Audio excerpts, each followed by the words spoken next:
Анекдот, короче. Березовский очнулся в аду. Ну и как положено, его сразу на сковородку, маслица подлили, жарят его, Березовского. Он орет: блядь, стойте, суки, стойте! Он говорит: что случилось? Что? Вы что, говорит, масло налили туда? Он говорит: да. Зачем с маслом? Результат один и тот же, без масла можно жарить. Масло продайте и попухайте нормально. Они продали масло, бухают неделю. Отлично, вообще все супер. Через неделю вспомнили про Березовского. Вот, сука, говорит, обманул, подонок, а? Да, говорит, его в котел с кипятком. Засунули Березовского в котел с кипятком, варят, он орет: черти, стойте, стойте, говорит, суки, стойте! Он такой: блин, ладно, говорит, что случилось? Что ты опять орешь-то? Вы, говорит, чаны двигаете? Они говорят: нет, не двигаем.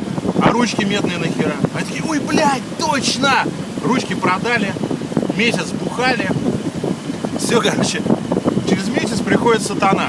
Ну что, говорит, Березовский, тебе все, говорит, не сидится. Ты все опять здесь воду мутишь. Ну что ты уже в аду, ну что тебе надо-то еще? Я, говорит, сюда случайно вообще попал. Мне буквально 5 минут аудиенцию у Господа. Ты что, говорит, вообще охерел, что ли? Ты что? Сидишь, что я обалдел?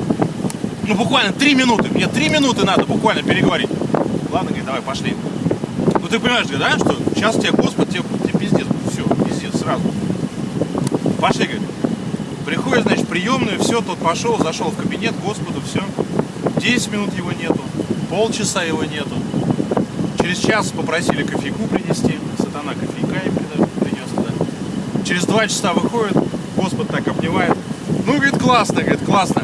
Что такое закрытое акционерное общество, говорит, я понял.